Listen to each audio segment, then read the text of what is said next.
teacher extraordinaire, Nikki Russell there, and me just barely hanging on. So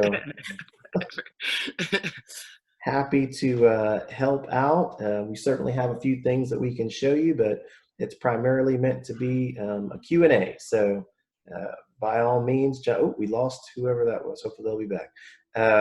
Just feel free to ask away.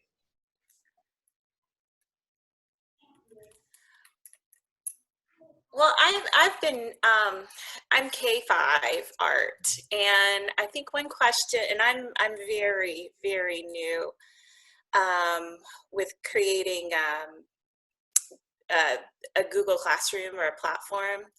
And one thing that I've been doing is joining on as a co-teacher with my grade levels, and I've been kind of just, I feel like I've been stumbling along. Like I've been adding myself. I know how to upload my documents. I use Google Docs, excuse me, and Google Drive with seminars and with sharing lessons and things like that. But I feel kind of like I'm kind of stumbling along with this whole co-teach platform. And I'm not sure how to organize it within my drive or within my documents. Does that make sense? Like I keep going back to that original email that one of the teachers might have sent me to see what my platform looks like. Is there a way to organize that within my drive or within my documents?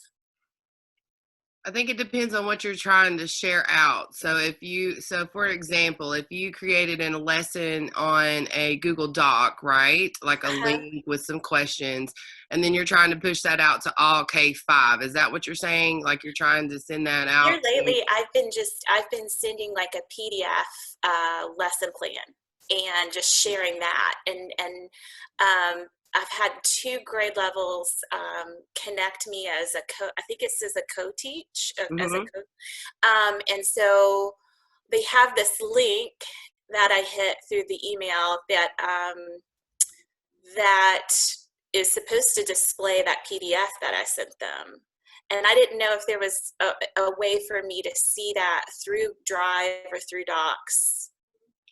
So Arthur, you correct me if I'm wrong, but because you're doing it as a co-teacher and you're not running your own classroom, you will not be able to see the students' responses or any of that unless you go into that particular classroom. So for instance, if you shared something with Miss Niece and you wanted to see what students responded or answered the questions or sent anything back, it should send you an email notification that someone turned in the assignment.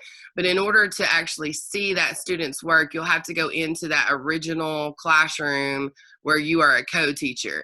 The flip side to that is if you were to have your own art classroom and you sent that out to all the students to join, then you would have a place where all of the responses, no matter what grade level it was, would be sent to that particular classroom. So as far as organizing and keeping up with what students have responded and what students have actually completed the assignment, the way you're doing it now, you will have to go into each one of those individual classrooms to see that where it's turned in. But it should send you a notification when if you have your notifications turned on, that an email will come. Now, if a lot of students start doing that, you may want to turn that notification off, because let's say 100 kids do that actual activity, then that's going to bombard your email address. But you can just know, okay, today I'm going to check through grades 3 through 5 and kind of do some responses there. Or if you wanted to do a grade level per day and kind of see who has completed it and give some comments or give some kind of reflection back. But the way that you're doing it as a co-teacher, you'll have to go into each one of those individual classrooms to kind of see who has responded. So that may be the best way to organize it for right now, is to kind of pick a grade level or 2 per day that you can kind of go in and follow up on. And then going forward, depending on what happens in the future, you could initially set up your own art classroom. And the way that the students would see that is when they open up their individual, they will see like third grade with all the 3 teachers on there, but then they would have a separate box for a class with just your materials. So does that kind of help, or does that answer? Yes, yes. So when you're organizing it in your drive, you could kind of keep what you're putting for K2 together, or, you know, you can do it by grade level if you're making it all individual lessons for each grade level. I would start a folder and start putting your assignments in those folders based on what grade level you have shared it with. And you might even label it up at the top when it says untitled document. You might even say, you know, week 2, March 23rd assignments. So that way you have all of your assignments for this week in one folder. And you can do it by grade level if you wanted to underneath there, like a folder within a folder. That way it'll kind of help you keep up with, okay, week 1, I sent these assignments to these grade levels. And then week 2, I sent these assignments to these grade levels. And then you could open up a doc and kind of keep a running tally of which classes you've checked in with and which ones you haven't. If you wanted to set up like a little table or a grid just for you to check off and see which ones you've answered or replied to. But Arthur, do you have anything to add to that as far as how she could organize how she's doing it currently? Yeah, and I do want to just make sure also that she's aware. Hopefully my screen is popping up, but Yeah, it came up.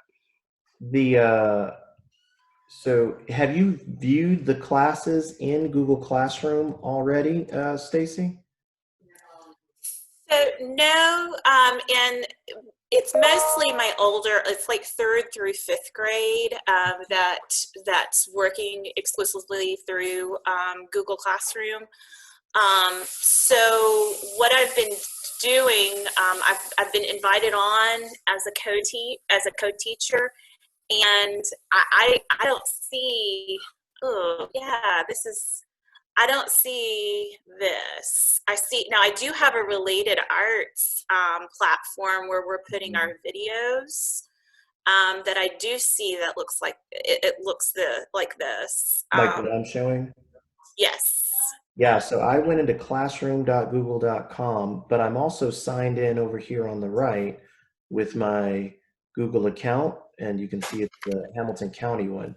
If I do that in my personal account, I get a whole different set of Google classes that show up. Now, I'm not the main teacher for nearly all of these. Like this one here, yeah, I'm a co-teacher for most of these. And so what I can do is when I go into a classroom, I can go into classwork and see what assignments have been given for each Oh, sweet. teacher. Um, and if one of your tasks or worksheet has been given as an assignment, you could also look on that as well. And just like Nikki said, you can go in and check out who's turned in what and who hasn't. So then you could come through and see, you know, who's turned in assignments, they're waiting for grades. And these are people who have been given the assignment but haven't turned it in yet. So it's just assigned down here. So you would have to literally, as she said, go through and see that for every class. And then with regard to your settings for notifications, those are down here, and you can see what you're getting by default. So I'm getting email notifications for all of this stuff. There's a comment, if there's private comment, if there's classes I teach, all of that. I'm getting email notifications for all of these things. And then on class notifications, I get an email and mobile notification for on my device will pop up. Like if I'm on my phone, I'll get a notification for Dorseyville if a kid turns in something. So that's kind of more of a pop-up that you see there. And then back in Drive, for every classroom that you're a teacher in or co-teacher, Drive creates this folder called Classroom. Inside of that, you can also see Like these are all of the Google Classrooms that I either am or was a teacher in at some point. And so you can see some of those we just looked at, and some of them have been archived. But this is another way you could go check without having to go through Classrooms. Again, if I go into that, like that Dorseyville one, I could go in and find the assignment that I was interested in and then pull up the work that's inside of that. So I'm trying to see where that one we just looked at.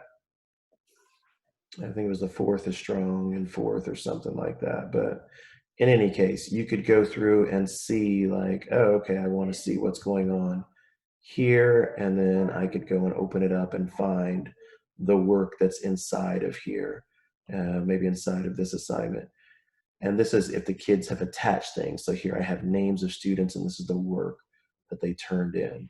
So if you do that, then this is an easy way to follow Nikki's advice, to highlight a bunch of assignments, make a copy of them maybe, and then put them into a folder for you that you can then go through by week and check off, or even just use if you are okay, you could go through all of the different classrooms and grade them that way as well. So Stacy, do you have access to, when you go to Classroom, when yours pops up, you should see those just like Arthur saw them. So if you don't, then the way to correct that is that each teacher that owns that classroom, I know that they're doing them by grade level from what I understand. So they need to go into people and add you as a teacher. That's how you gain access to that particular classroom. So if you're not seeing every grade level or every teacher that you're looking for, then you need to email them or text them and say, hey, go in Classroom, click on people up at the top and add you as a teacher. And that's going to give you rights to that classroom to be able to see it like Arthur's that he just displayed. If you can see the classroom groups just like his, and it says third grade, fourth grade, fifth grade, then that means that you have rights to be able to assign those assignments in that classroom group. And that's the way you can start to kind of keep up with yours. Like he was telling you, it'll be in that folder. But the first thing I would check is like who all has created a classroom and who is the owner of it. So get you those rights to where you can get into each one, and then you don't have to go through that teacher to post your assignments. You can do it directly anytime that you want without having them push it out for you. Does that make sense? Yes, thank you. So that may be the issue, is that the reason you're not seeing them on your classroom page is that the teachers haven't added you under teacher under the people section. So once they do that, it should automatically just refresh, and then you'll be able to put a subgroup, another topic called art, and then you can start listing your assignments for them as well. Oh, thank you. Thanks, guys. One of the cool things, Stacy, is when you add those topics and assignments, you can post to multiple classrooms at the same time. So you won't have to go and click into each classroom and recreate that work. You can just do it for one, and then it'll allow you to check a box for all the classrooms you're a teacher of. So that'll be hopefully is a nice time saver. Yeah. So when you go to put it up there, once you get everybody in there, then if you wanted to do like a 3 through 5 assignment and a K through 2 assignment, then what he's telling you is there should pop up an option of which classrooms do you want to add this to, and then you would just click all the ones that apply for that 3-5, and then you would go back through and do the same thing for K2. Okay. Yeah. I think you can pull it for you there. I'll just go because it'll be nice, and I'm just jumping into random teacher's assignment. But like when you are a teacher, and this is the people tab she was talking about, you can see here the teachers listed for this class. So but if I go to create, and maybe I have an assignment that I'm interested in handing out, and I'll just call this practice, and here we've got some more practice.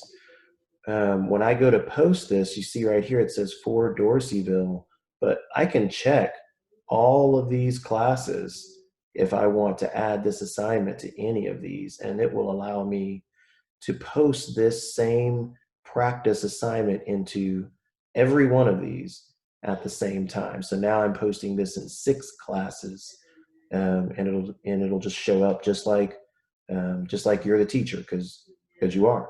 So. Nice.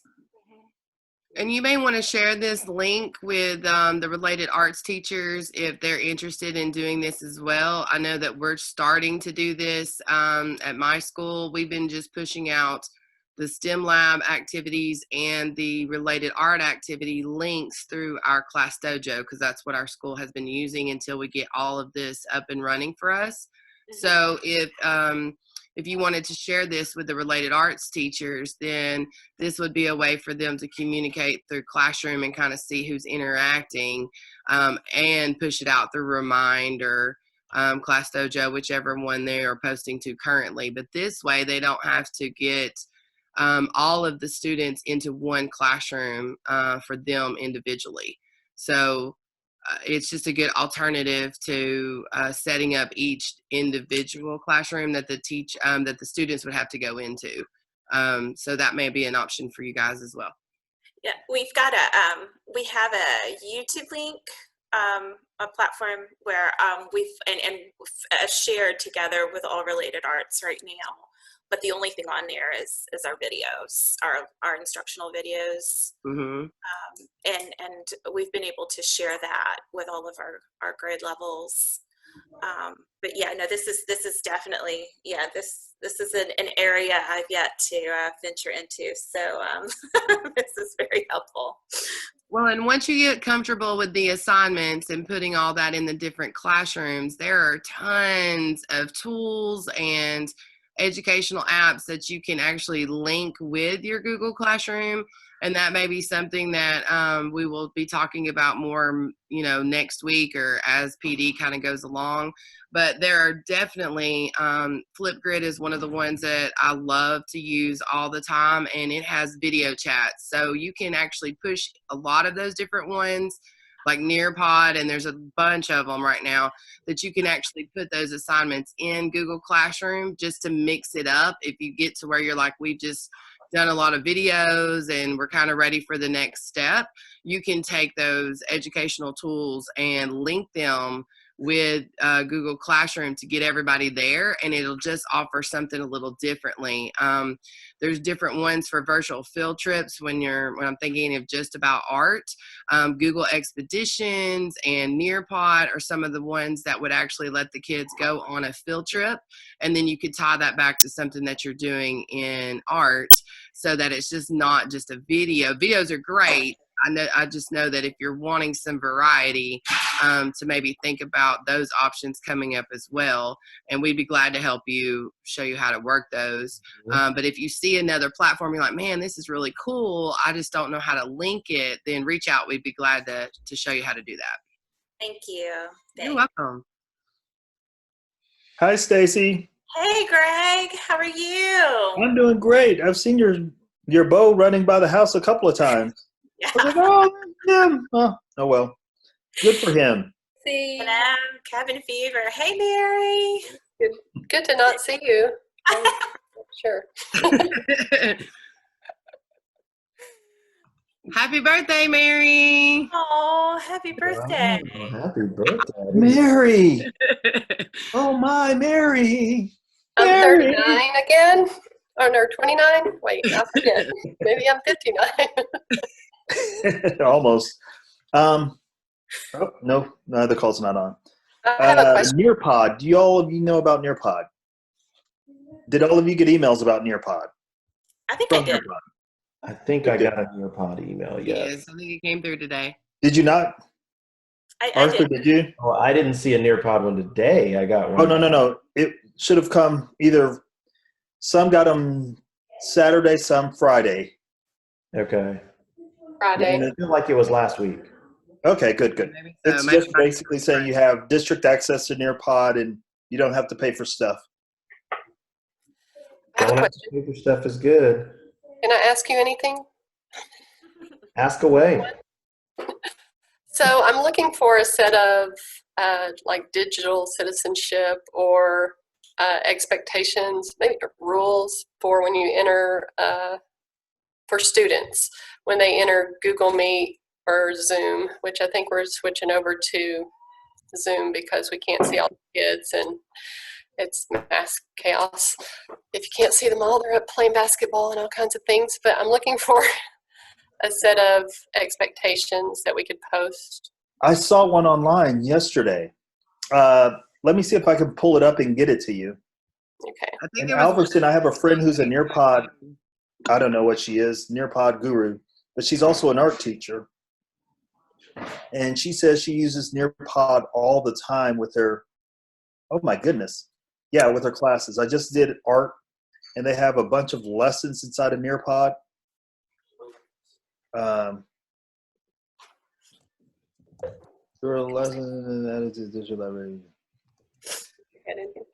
Yeah, so sorry.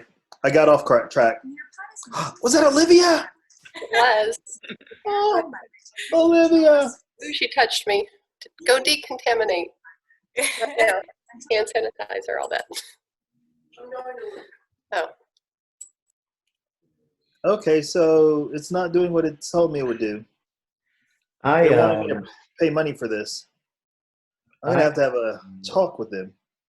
Posted in I'm not buying squat.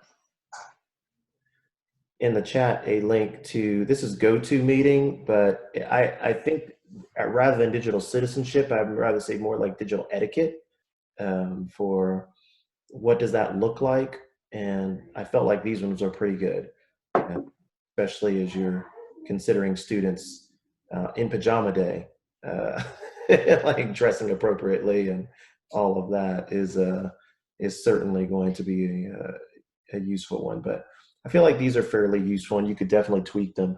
Digital citizenship does tend to go a bit deeper than just what you're doing in the online meeting. So you could use it, and ISTE has some digital citizenship rules as well. Mary, there's some posters on, I'm trying to pull it up now, Common Sense Media. Remember those posters that we had for digital citizenship? You maybe could post that one in your classroom to have them read over or use it as a talking point. But remember, there was some that had that like digitalized person that was online versus in real life. And I believe they had an elementary one and a middle and high school one as well. So I'm trying to find that link that had the posters. And that would just be, you could take a screenshot and put it, kind of do a lesson around that too. Okay. Those were good, Arthur. Those are exactly kind of what I need. Yeah. And I think, sorry, I know you guys can't see me. Could you still see me while I was talking? We can see. Okay, great. I got to remember that when I'm switching over to different tabs. So yeah, those were great. But yeah, I'll get those. Thanks, Nikki. Yeah, I just found them. I'm going to put a link in the comments for you as well as soon as I get back to you. Let's see, here we go.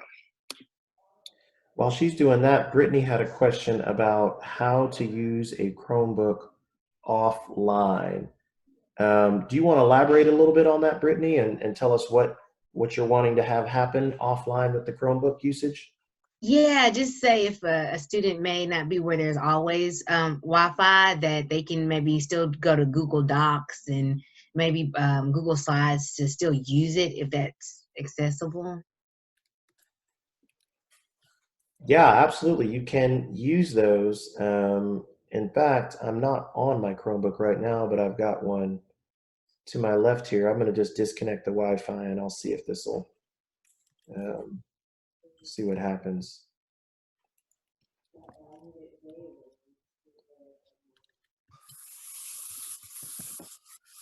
So here's what normally happens, and I'll put this up and see if you can see this. Let's go back.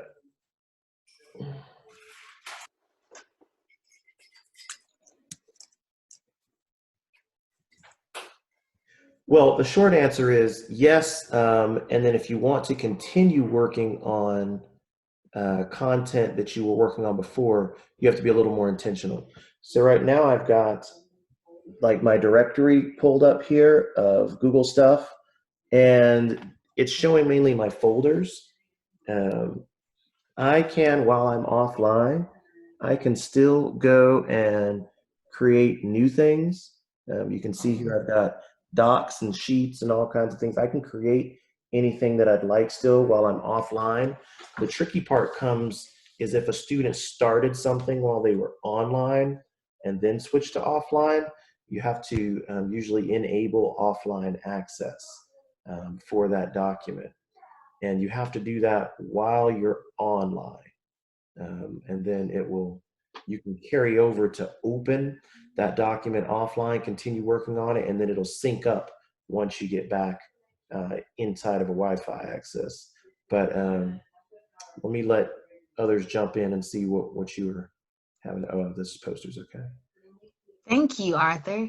Did you guys have any other tips for her on that? They can download the doc or whatever it is they're working on and completely finish it on a download just on now on a Chromebook. Of course, that's going to go to their files section, so it might get a little tricky when they're using a Chromebook as far as how to find that and work offline. But once they if they're using any other device, you can download it and finish it. Bless you. Turn away. Finish it and then put it and then actually upload it back in that place. So I know, like, when we've worked on things, when you think about being in the airport and you're doing it, and then you get on the plane and then you get off and you're coming back and forth with Wi-Fi, we found that just downloading it and completely finishing in that and then putting it back on when you have access is an easier way too. So sometimes it will glitch back and forth if you're going back and forth through Wi-Fi. So you can encourage them just to download it, finish it, and then put it back on. Oh, sweet. Thank you. You're welcome. And then I think, let me see if this is I just made a quick file. Yeah, this one's not showing it on here. On my Chromebook it was. Let me try one more.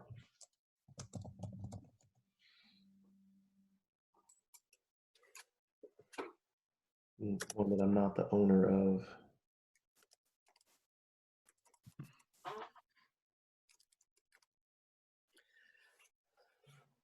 And while he's looking for that, Brittany, just remind any students or families that are still technically offline that there are those internet options available. Spectrum and Comcast and Xfinity is doing hotspots.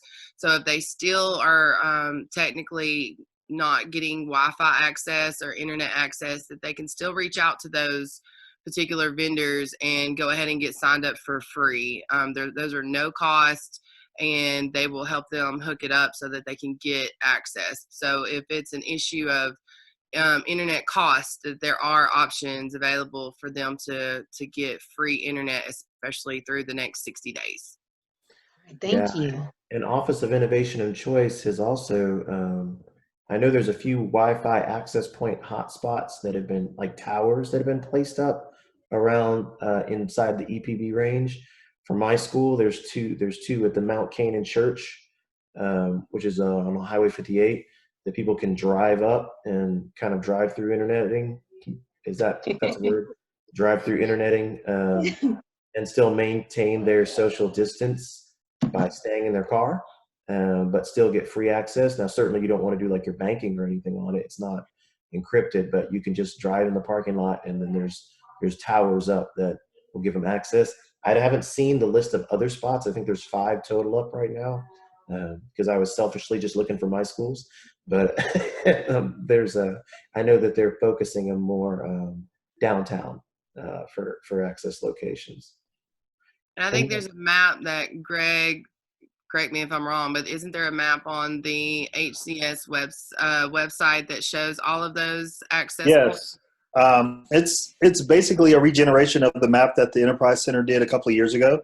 But yes, it's a map that shows you where you can find different hotspots or Wi-Fi enabled areas. for students to use in keeping their social distances. I have a question for you all.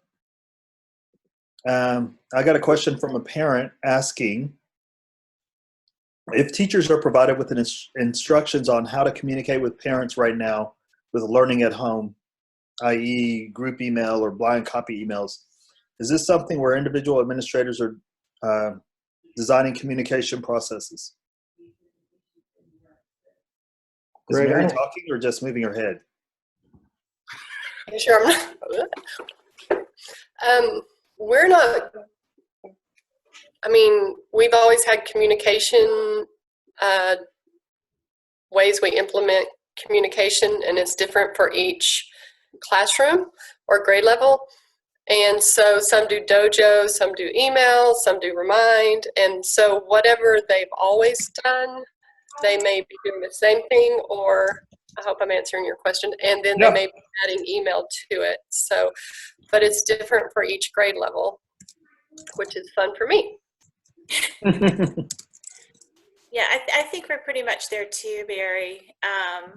And I think it's, you want to hit what they're familiar with, whether it's Dojo or email or Google. And then I think too, we're also adding to that. Like, so if just to make sure that all the bases are covered. Stacey, I will say that, and I don't know if this came from the county but Ryan Patterson made a Related Arts YouTube channel and shared it to all the the Related Arts teachers so that they can drop in videos and lessons and activities. So that may be something you want to explore. Yeah, okay. Kayla at our PE teacher, Kayla Wilson, that's what she brought up for us. Mm-hmm. Cool.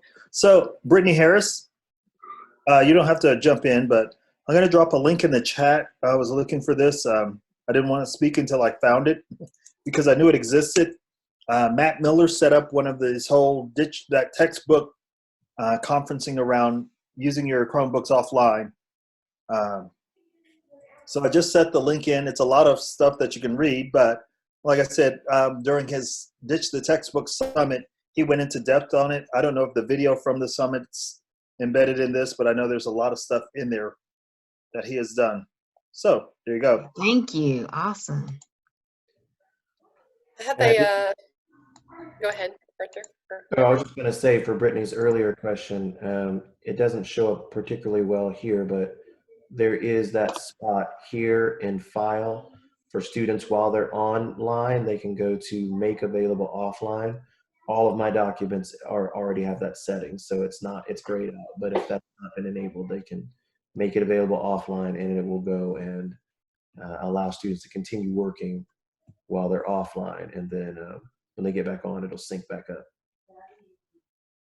Stacy Alverson. Yes, sir. You're not on Facebook, are you? No. You're one of those anti-Facebook persons, if I remember correctly. I tried. I did for a while with Barger, and then yes, Barger Art. That was it. Okay. Well, I guess all of you are any members of the Educator Temporary School Closure for Online Learning group? Welcome to part 2 of our Google Slides 101. I'm in the Teaching Through the Pandemic group.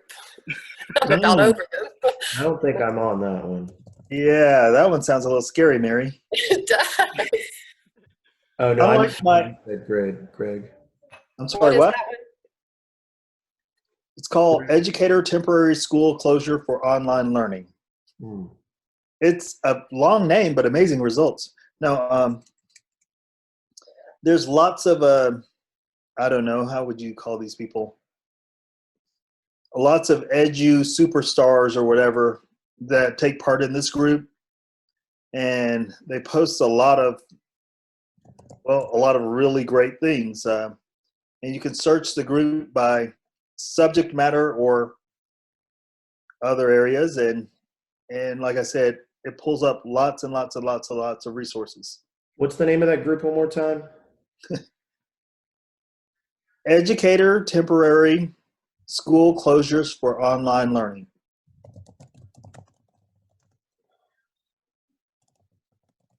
So I don't know if you know Sarah. She's in the group. Rochelle's in the group. What's the guy named? The big Google guy, the Control Alt Delete. Eric Kurtz. Is that his name? He's in the group. Anyway, there's some really good things going on in the group. Access to lots of really good, not only tools, but I don't know, things that would be very helpful to folks. So I have a question. You're available? Yeah. So has anybody talked or spoken about how students can get back into Google Meet even if they have the link, even after you're gone?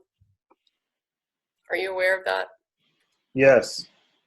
Yeah. And So I actually just talked to a guy on Twitter from Google, Dean something or another, and he said, Sharesky? say it again. Was it Dean Sharesky? I don't know, actually. It doesn't matter. Anyway, he was speaking on some of the upgraded features of Meet, and one of those is that as the teacher, when you host or when you start the meeting, when you close it, it will not be available anymore. However, he did say it had to be turned on through our super admin. say that last part, it had to be turned on. That the upgraded features, which he said are now completely free and up to 250 students, he said now have to be turned on at the district level by our super admin, which is Matt Smith, I think.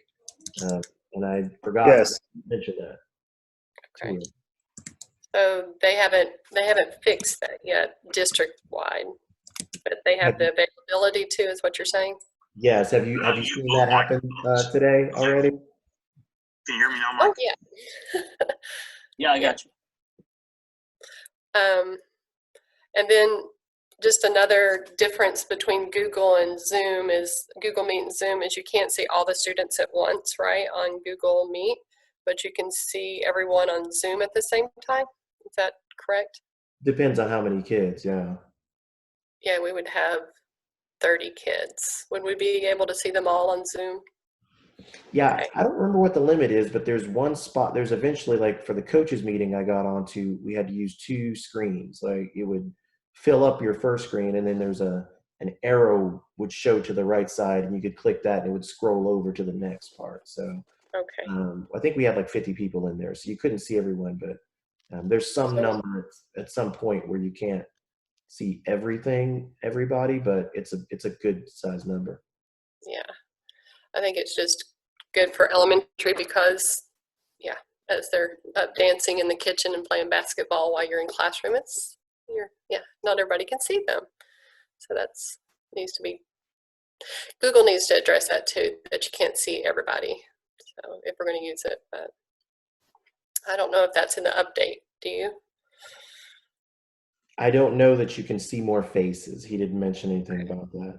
His name is Dean Stokes. I found it. He's the adoption lead for Google for EDU. And he was mentioning the enhanced features for Meet. I'll Google that. Dean Stokes. What was in the chat here? Meet and Hangouts are now the same. What does that mean, Greg? Well, let me pause this one. Sorry, I'm on another chat. My Google Hangouts button has become Google Meets.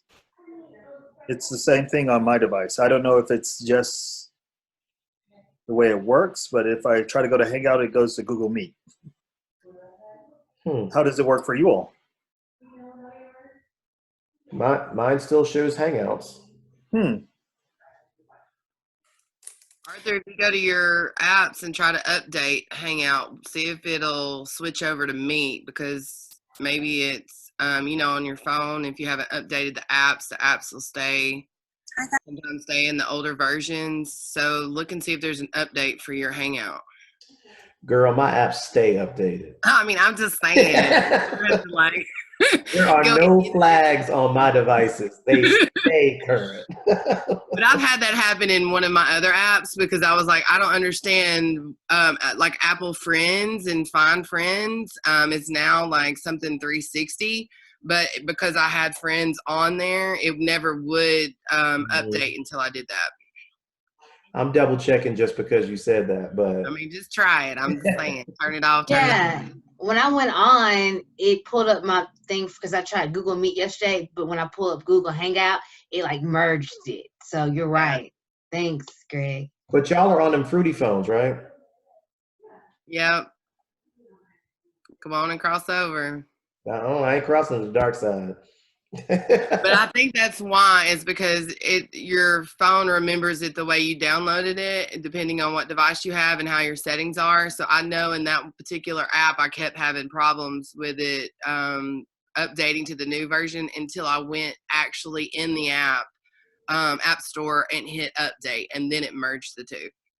Yeah, I'm looking through to see the history. It hasn't updated in a while, and it's not showing an update. But I can't see. It's been more than a few days ago, so I'm not sure when the last time it was updated.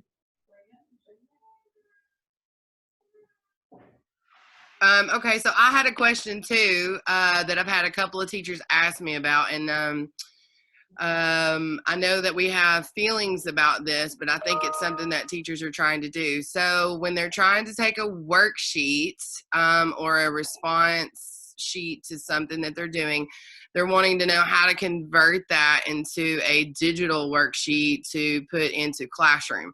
And I did have the conversation of, we want to make sure that we're not just uploading lots of different worksheets and calling them interactive by them kind of filling in the spots. But their kind of look at it was that it was already typed out and ready to go, and it may be a great record sheet, or it may be something that is a graphic organizer that they have used in the classroom. So I know of the way to convert it to a slide to be able to be interactive, but is there any other resources that y'all know of that would be more user friendly than the possible option of using it in a slide? Is there any apps or any add-ons that you can think of that would I used convert Doc Hub today, and it saved it in Doc Hub. I it? just haven't figured out how to go get it. I guess it's an extension, and it's like the kids can write on it and use the pen or whatever and make it interactive, which is going to be a problem, them using the mouse and trying to write or type. Well, they can type. Okay, so I just need to go find it in Doc Hub and then upload it, see if I can get it uploaded to my Classroom. It does have a thing on there to share like, it. Does it insert text boxes like where there's blanks or where there's a big area for them to write a response? Does it insert a text box and then they have the option to either write with a pen or type with the Chromebook keyboard? Is that how it works? Mm-hmm. So they just take their worksheet. Well, they can. It's totally interactive. Yeah, and it does, when you want to share it, it does give you the option to Google Classroom, actually. I remember now because I just didn't get that far. So. Did you notice if it gave an option for Canvas? I didn't. Okay. Notice. Yes, I've heard of Kami too. Yeah. Hey guys, thank you for all of your help. I've got to go on to my next, but I look forward to seeing you soon. See ya. Awesome. Bye. Okay, bye. Bye. Yeah, I uninstalled Cami, and then because I'm actually doing a session on this tomorrow about how to digitally annotate, and so we did the Google Slide one. I think is one of the better ones for elementary teachers, but Cami's a good extension. My wife teaches high school; she's been doing a lot of that. Now, granted, they do have the stylus, or at least they're supposed to have a stylus if they still kept up with it. But Cami does allow you to have a lot of other features too. With for marking up, you can highlight and do some things here. You can add text boxes, so you can, Arthur, do you have the full version of Cami? This one is not, because I've just literally reinstalled it. You can see I still got my upgrade icon in the top left. I think before I uninstalled it, it was the free upgrade, but I think I'll have to go back through and request that again. Okay, just wondering because it looked well with all the locks. I was thinking it wasn't. Yeah, this is not. This is not. But one of the nice things about this is if you are doing this in Google Classroom, when kids, they can either download it and submit it, or they can save it.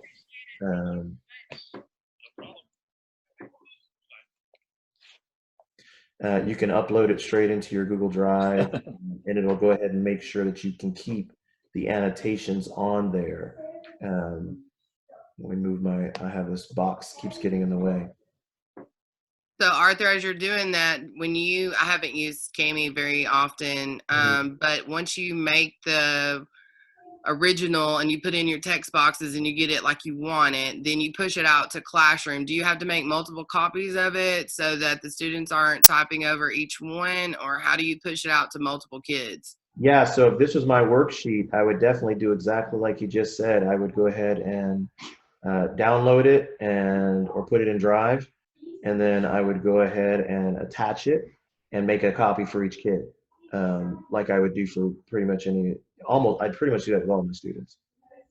And there's not really any shortcuts to do that for like a mass amount. So like your related arts teachers that are going to be pushing that out to say 25 classrooms, instead of having to make multiple copies for each kid, there's not really any other shortcut way that you can think of to push it out to hundreds of kids, right? Well, once this is downloaded with whatever features I want, I feel like it shouldn't be any bigger lift than what I would do for anything else. Like once I got an assignment, I'm actually a teacher on this class, so or I own this one. Yeah, I would go ahead and add it from my Google Drive. I'd pull that Cami file. I don't know that I have one sitting in here right now. But then once you've got that, if you are the teacher on all of those different assignments, let's grab this PDF and see if that'll do it. Make a copy, and then you can still go and add all your different classes all at the same time. So, and it'll still copy one for each kid. Yeah, it'll still make one for each kid, no matter how many classes you select. Yeah. I just didn't think, I was trying to think of another way. I think that's just the easiest way. I just didn't know if you knew of another shortcut. Yeah, so I think, and so that'll still make, all my students in the AV club assignment, all my students in the Dorseyville, all my students in all of these will get a fresh copy. Nikki, I was encouraging, like we have 3 teachers in one virtual classroom.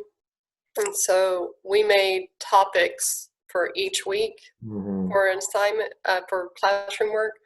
And so each week we'll just put stuff in there for science in one topic, and then literacy has another topic, and then math has another topic, and all the attachments go in for that week. Then the next week we'll do another topic. That way it just kind of keeps it organized right now. Yeah, and I was telling Stacy kind of how to organize hers for related arts too, as far as K-5, with putting them in folders by topics and by date to try to help keep it to where in a couple of weeks it's not all blending together. Right. Yep. Hey, speaking of art, I actually had an art teacher at my school. She's a long-term sub, so Stacy may or may not actually know her, but she was wanting to have an opportunity for kids to share their work, share their work, but also share like their artwork that they're doing. And so this is a Google site that she made, and she's using something here called Padlet. And kids can literally go and type something, but then they can go and upload files or take a picture of something. So they could take a picture of something that they've, been drawing or whatever else. And I don't know if this is going to work since my camera's already in use. But, and then they can post it right here, and it puts it like a big digital sticky board, or not sticky board, what is that called? Cork board? Cork board. And then there it is, right? So and then, depending on her settings, you may be able to kind of drag it around or move it where you'd like, but it's sitting right there. So she's going to get this started this week. So that may be something if you want, that's an option as well. Google Is it Sites on is a the pretty low. Padlet? I'm Yeah, it's sorry. called Padlet. Yes. Padlet. So just to bounce off that, Arthur, couldn't she put a Padlet in her classroom, like a direct link to her Padlet in a classroom, and then as they complete it, they could load it onto that Padlet so everybody in that classroom could see it there instead of going through, I mean, this site is great, but that way it would integrate it into like Miss Alverson's class, Miss Russell's class, and everybody's artwork, so you're not getting so much artwork on one Padlet. Could she Yeah, not just create a you have link for a multiple. Padlet right there? She could have multiple Padlets per class, or grade level, whatever, and then do it that way.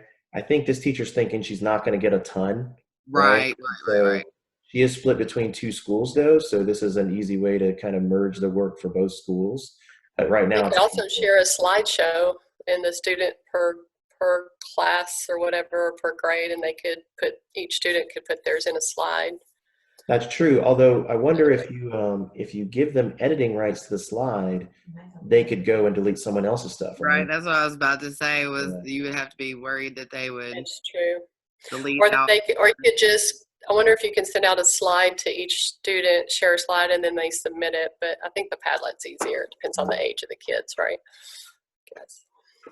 And then you could pull them all. You could actually pull all the ones off the Padlet, do a screenshot of them, and merge them into a slide and feature that slide at the end of the week or the end of the course, whatever. Okay. Just take screenshots. Yeah. Do you? I'm assuming you would have control as the teacher with the Padlet if there were. I don't know, like if they're posting their Roblox characters or something like that instead of artwork or something not appropriate with the assignment. I'm assuming you could edit that. There should be a feature on there in settings where you have to approve it before it can actually go out to the Padlet. So when you're setting that Padlet up, you want to make sure in the settings and put that you, I think it'll say like teacher approval or whatever your domain is. It'll send it to you first, and then if you okay it, then it'll go ahead and put it on the Padlet. So you'll have the option to grant access or deny access on what can and cannot be put onto that Padlet. Cool.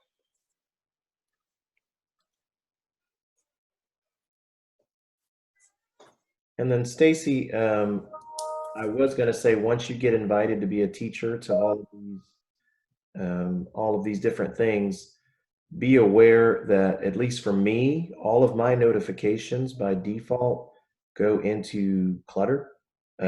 So in my clutter, you can see here's all these classroom notifications, right? So it's I should check that. So I probably just need to go and turn off all of those notifications. But I mean, you see I'm scrolling down, and this is just through last Friday, right? So if you are a classroom teacher for several hundred students and you leave those default checked, you're going to get a bajillion emails. So I'm only to last Wednesday, you know what I mean? So it's a ton. So just be thoughtful on your settings about what you're doing.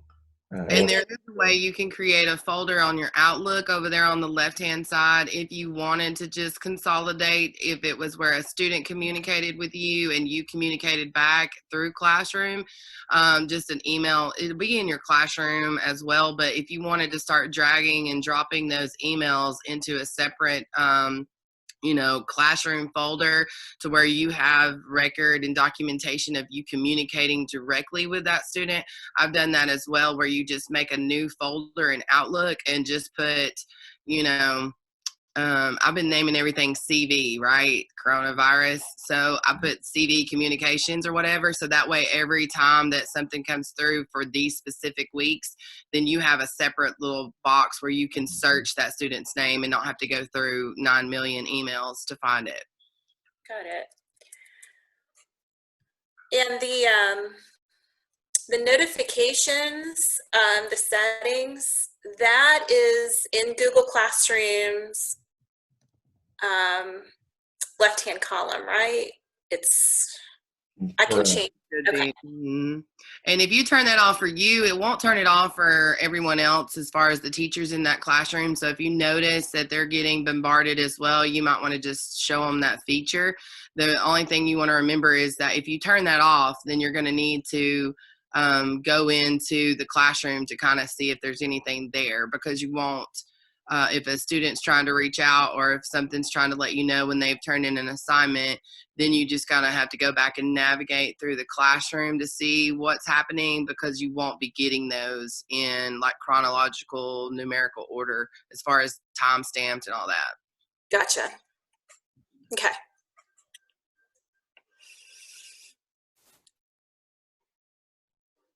All right, guys. Well, it's 11:57. So barring any further questions, we're going to go ahead and shut this down. It will be available in the HCS virtual PD document as a recording, hopefully in an hour or less.